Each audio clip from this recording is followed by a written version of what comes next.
Garden,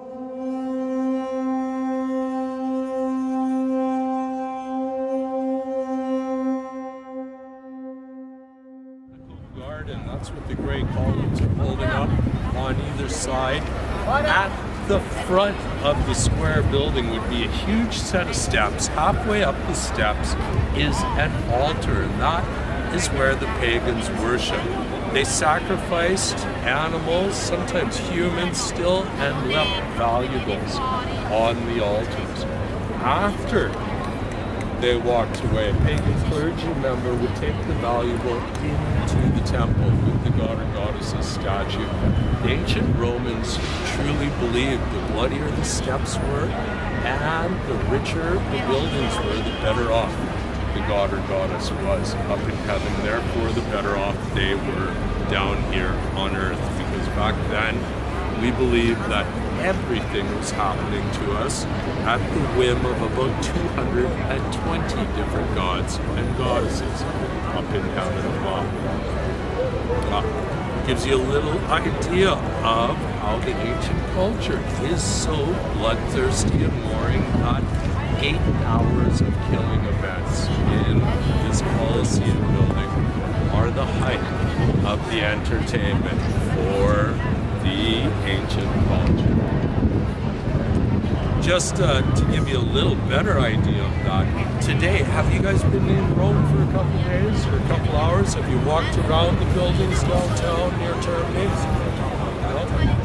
For those of you that have, those that haven't, when you do, when you're walking around, take a look up at the sky, do a circle, and count crosses. If we take a quick look, even here we see one there, see the cross I'm pointing at? 2 crosses there, 3 there, and there we've got one that's hiding in 3 crosses inside. That's called our site. When you're amongst the buildings downtown Rome, you can do that. You'll see between 4 and 24 crosses anywhere in the city. There's 789 churches spread throughout the city. In the boundaries proper, about 2 million people. Now, when the Colosseum opened up in AD, there is about half of the population. There's a little more than 1 million people in the ancient city then, but almost 4 times as many religious buildings. Okay?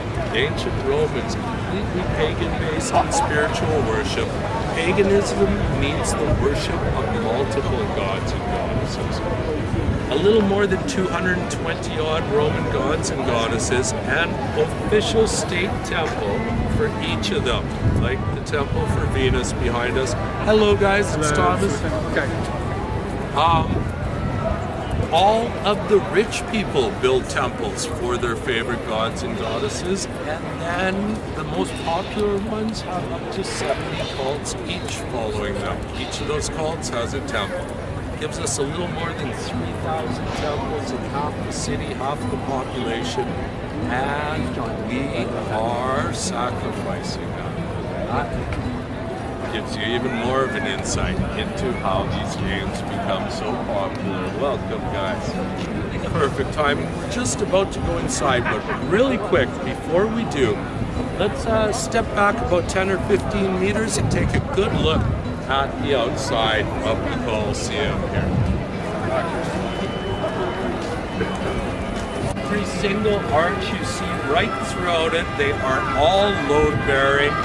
The Romans did not invent the load-bearing arch. It's a great invention, but they definitely perfected its use in construction. This building, being the epitome of that, its formation is 7 concentric rings of arches that are cleverly linked and leaned together to hold it up. From here you see the first 3 of those 7, all on the left side, on the white stone, stretching up to 47 meters of height. That's all original from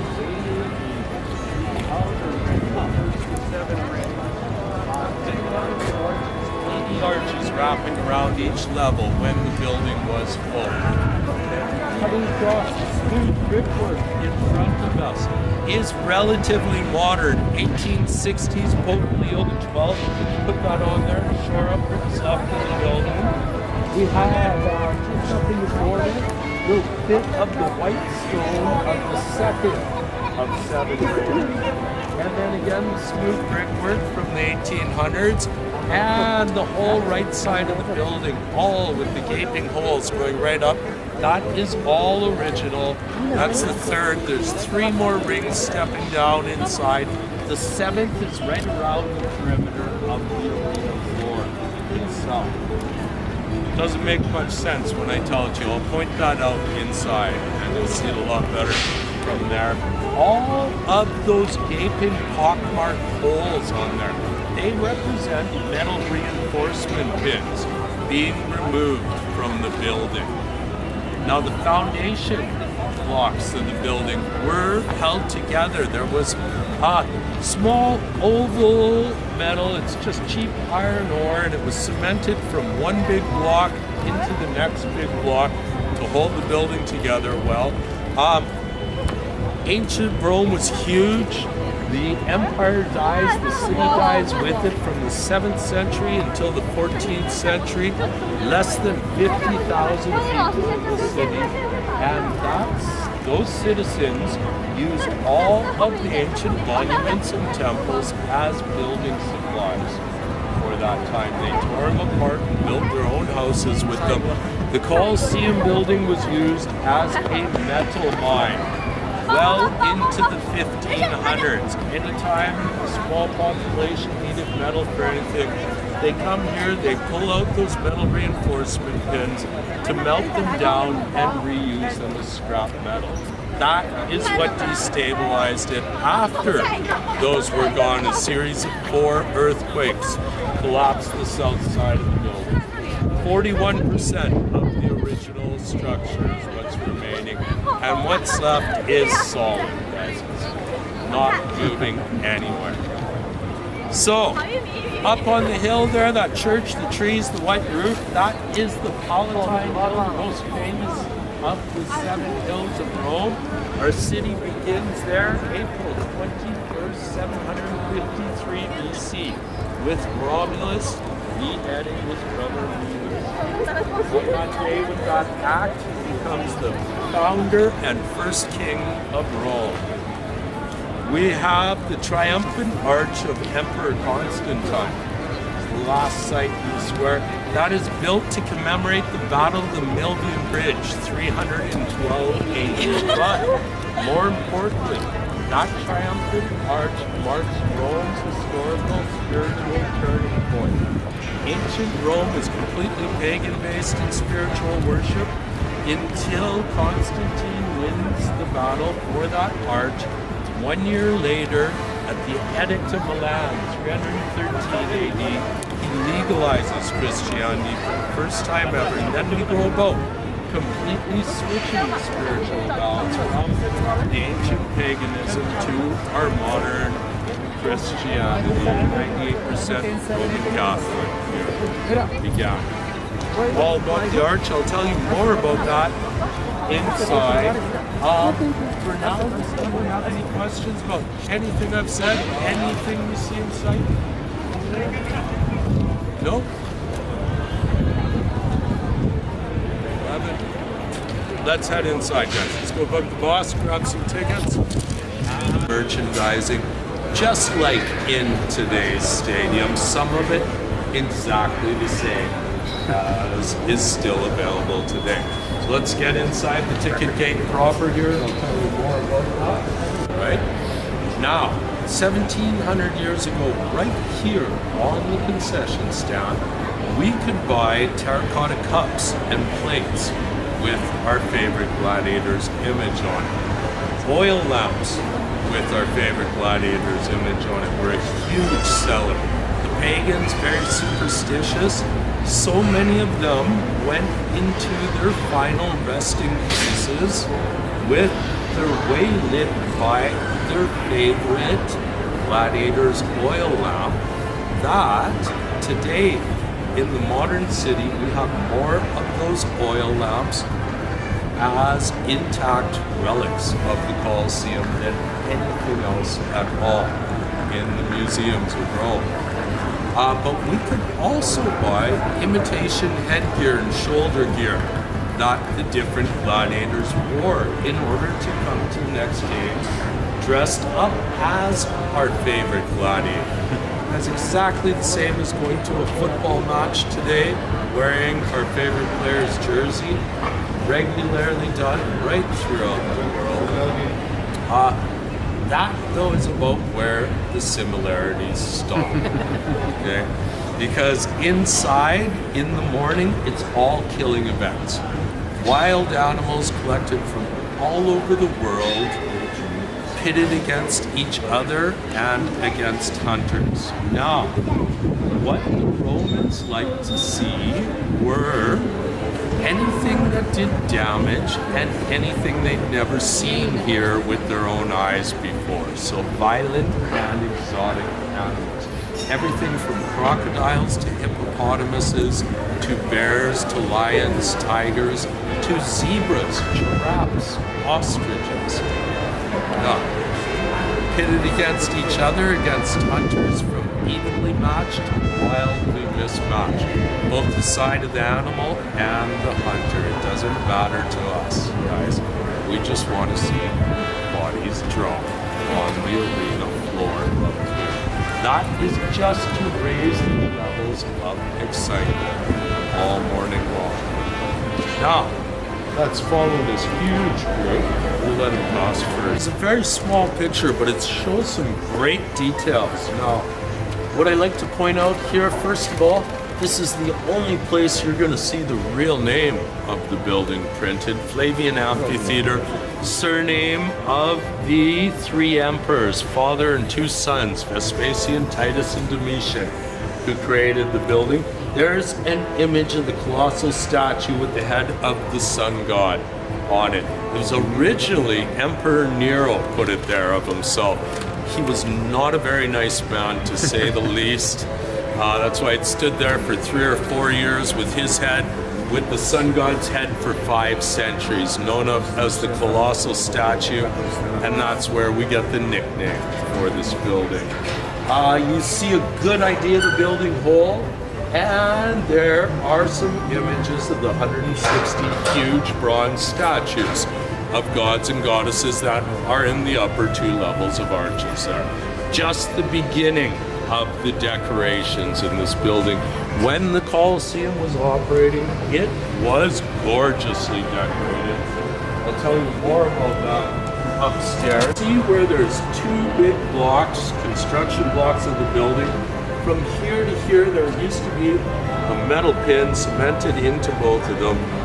Every one of these holes represents one of those pins being pulled out to be melted down as scrap metal. And that's what all of these buildings, if they had not been falling apart, they would be. We climbed all those stairs, and this is upper middle class levels. So cheap seats are way above our head. When the games were operating, this ceiling is completely fresco, both of the one behind it too, in bright, brilliant colors and designs. These walls are embedded with semi-precious jewels and metals. There are huge statues going around the outside. This floor, all the way around the building, was mosaic tile. Those are the very small tiles creating beautiful patterns and designs. We've got about 1,000 smaller statues all amongst the Colosseum of the gods and goddesses, ranging from plated to full precious metals. Okay, so the building is absolutely gorgeous while it's operating. For me, it's a huge juxtaposition to all the ugliness and killing that happens on the arena floor of it. Yeah.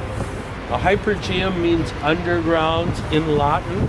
It was a 2-level sub-basement underneath the arena floor. Where the people are standing there, that's 1/4 of the arena floor has been recreated. right?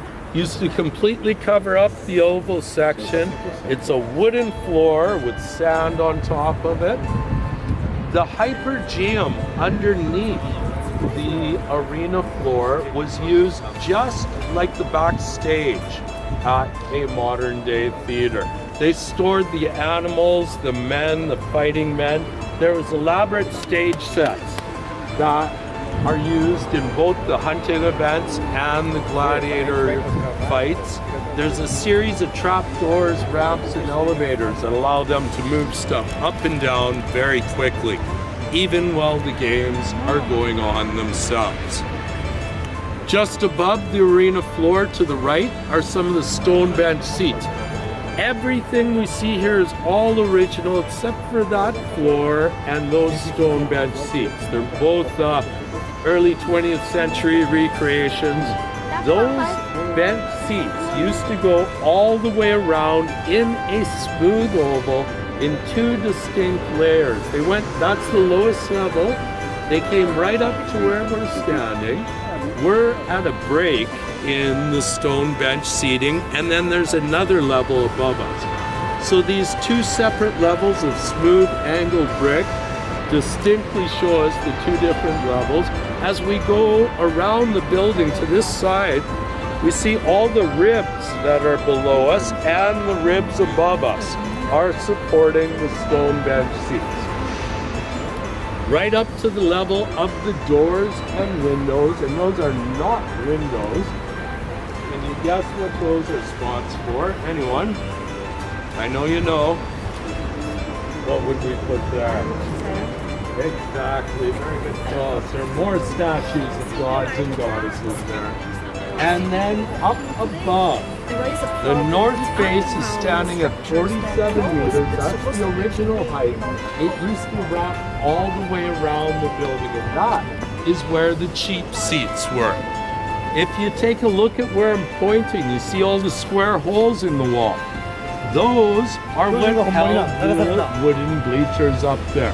Look at how high they go on the building. Your original nosebleed or cheap seats. Now, I'm sure it's no surprise that the ancient Roman culture and lifestyle was very different than ours.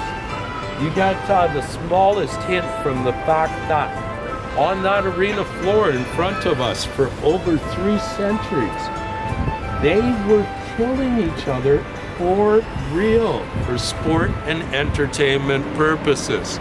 A little bit different than our day and age. The wooden bleachers, the cheap seats, were officially designated for slaves, non-citizens, and entertainers.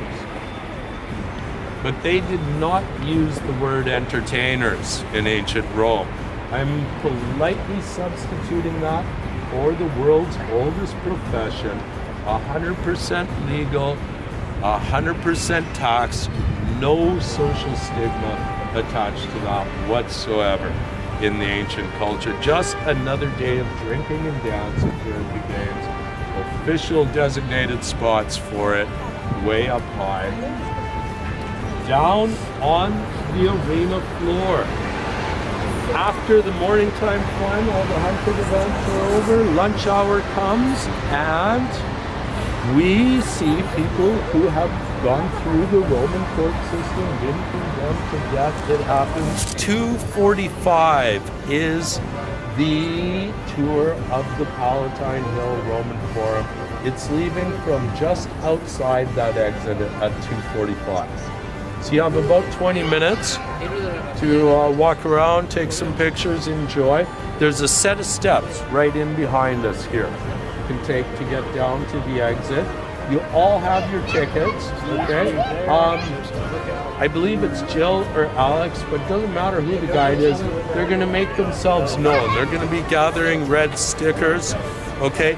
If you've lost your red sticker, just walk up to them, say that you were on Thomas's tour, you're with all the others with the red stickers, you lost your sticker, no problem, okay? We do it like that every day. They will take you. You got your tickets.